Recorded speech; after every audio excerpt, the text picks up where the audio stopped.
أعوذ بالله من الشيطان الرجيم. بسم الله الرحمن الرحيم.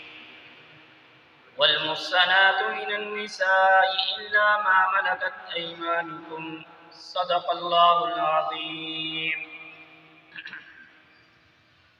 آج پارہ نمبر 5 کا درس قرآن ہے. پارہ نمبر 4 کے آخر میں یہ بات بیان ہوئی تھی کہ کن لوگوں کے ساتھ نکاح کرنا جائز نہیں ہے.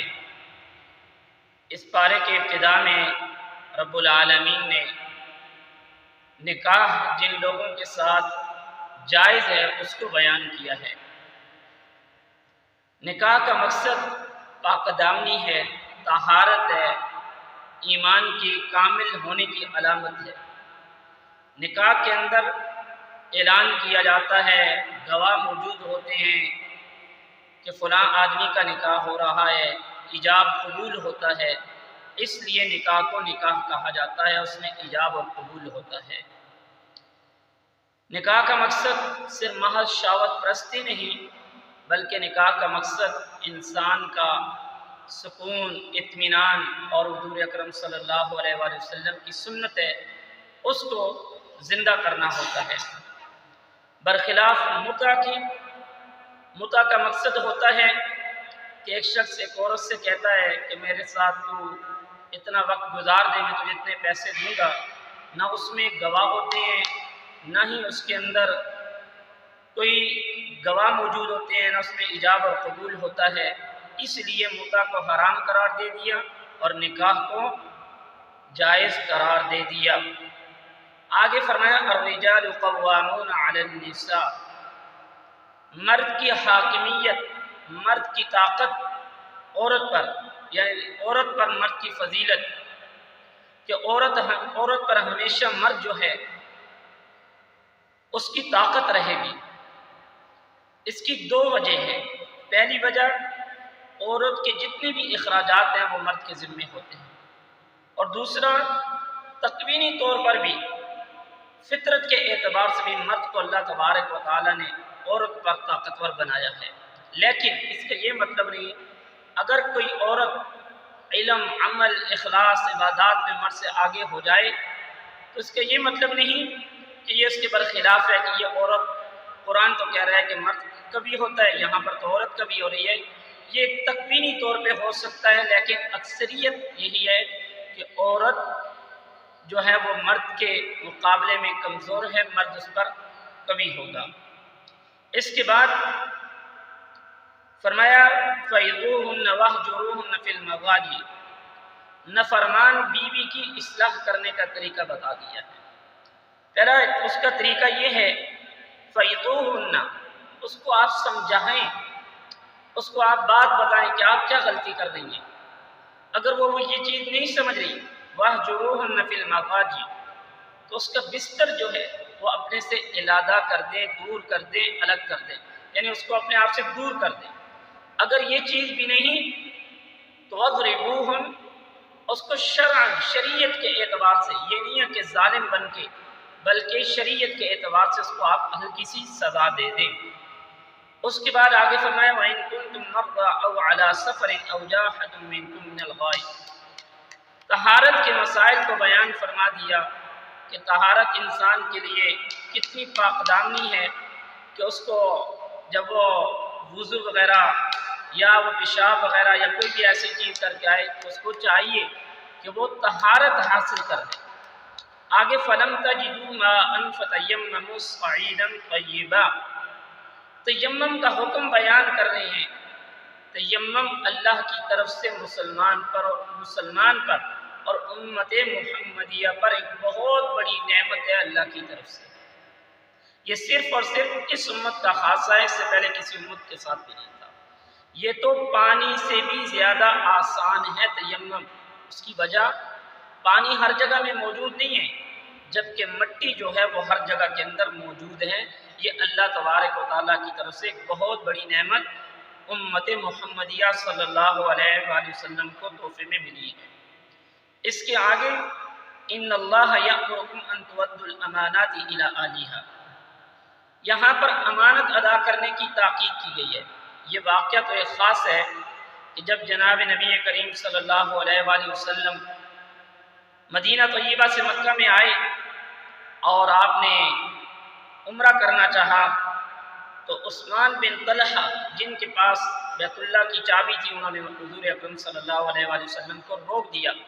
تو حضور نے فرمایا عثمان، اس وقت کا کیا عالم ہوگا کہ جب میں آپ کے ہاتھ سے بیت اللہ کی چابی لے کر بیت اللہ کا طواف کروں گا اور پھر میں جس کو چاہوں گا اس کو یہ چابی دے دوں گا۔ تو حضرت عثمان بن جب نبی کریم صلی اللہ علیہ وآلہ وسلم فاتح مکہ بن کر آئے تو آپ نے حضرت عثمان بن طلحہ سے وہ چابی لے لی اور بیت اللہ کا طواف کر کے پھر ان سے فرمایا عثمان بن طلحہ یہ چابی اپنے پاس رکھ لو، یہ بیت اللہ کی چابی قیامت تک آپ کے خاندان میں نسل در نسل چلتی رہے گی۔ اس سے آگے فرمایا یا ایھا الذین آمنوا اطیعوا اللہ واطیعوا الرسول واولی الامر منکم، یعنی خدا کی، اللہ کی، مصطفیٰ کی اور فقہا کی اطاعت کرو۔ کیا مطلب؟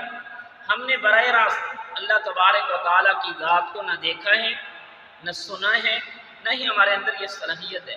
تو کیا مطلب کہ آپ نے حضور اکرم صلی اللہ علیہ وآلہ وسلم کی اطاعت کرنی ہے۔ اب رسول اللہ صلی اللہ علیہ وآلہ وسلم عربی ہیں تو ہم عجمی ہیں، تو اس لیے فرمایا کہ آپ نے فقہائے کرام کی اطاعت کرنی ہے۔ وہ جو کچھ آپ کو بتائیں گے تو اس سے یہ بات ہوگی، آپ علماء اور صلحاء کی اطاعت کریں گے تو وہ براہ راست جا کر حضور اکرم صلی اللہ علیہ وآلہ وسلم کی اطاعت میں شمار ہوگا۔ اگر آپ حضور اکرم صلی اللہ علیہ وآلہ وسلم کی اطاعت کریں گے تو وہ اللہ تبارک و تعالیٰ کی اطاعت شمار ہوگی۔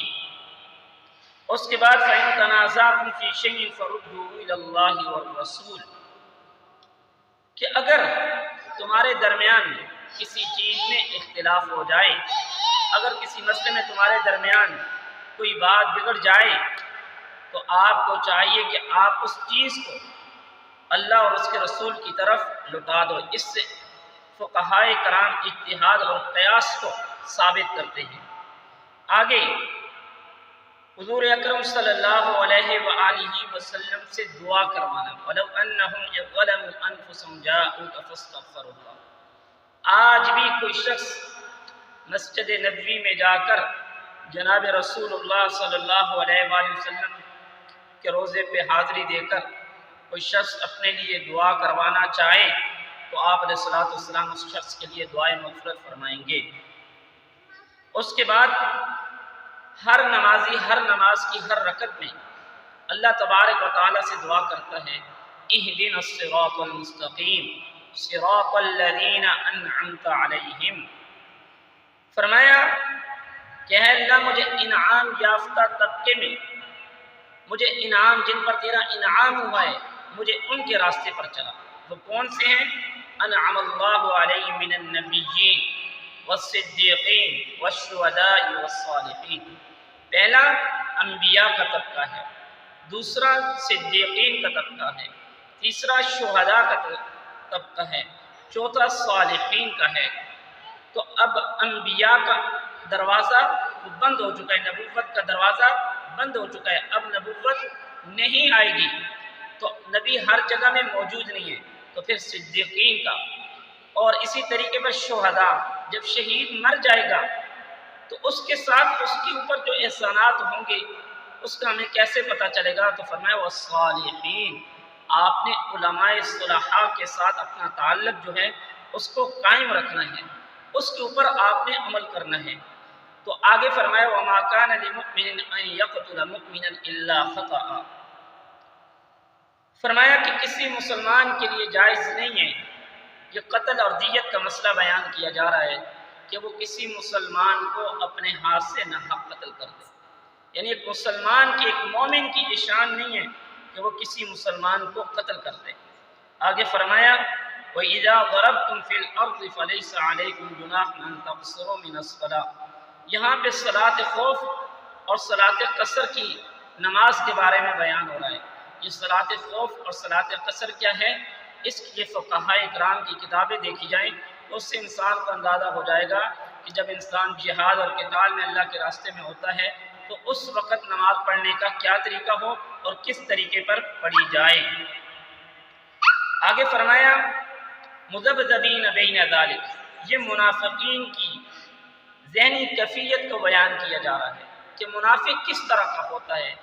جب اس کو دین کی کوئی اچھی بات لگتی ہے تو ادھر ہو جاتا ہے، جب اس کو دنیا والوں کی کوئی اچھی بات لگتی ہے تو ادھر ہو جاتا ہے، کافروں کے ساتھ مل جاتا ہے۔ یہ مذبذبین ہوتا ہے، نہ ادھر کا ہوتا ہے نہ ادھر کا ہوتا ہے، بلکہ یہ منافق یہ دنیا میں بھی رسوا ہوگا اور آخرت کے اندر بھی رسوا ہوگا۔ آگے پارے کے آخر کے اندر اللہ تبارک و تعالیٰ کی ذات نے ما یفعل اللہ بعذابکم ان شکرتم وآمنتم وکان اللہ شاکرا علیما، اللہ تبارک و تعالیٰ نے اپنے عذاب سے بچنے کا ایک نسخہ بتا دیا ہے کہ اس سے انسان کیسے بچ سکتا ہے، اللہ کے عذاب سے انسان کیسے بچ سکتا ہے۔ تو فرمایا کہ ما یفعل اللہ بعذابکم، کہ انسان اللہ تبارک و تعالیٰ کے عذاب سے اس صورت میں بچ سکتا ہے کہ اللہ تبارک و تعالیٰ کی ذات نے اس پر جو نعمتیں دیں، اس پر اللہ نے جو احسانات کیے ہیں، اللہ نے جو اس کے اوپر عنایت کی ہے، اس کا شکر ادا کرے اور اس پر صبر کرے، تو اللہ تبارک و تعالیٰ ایسے شخص کے اوپر اپنا عذاب مسلط نہیں کریں گے۔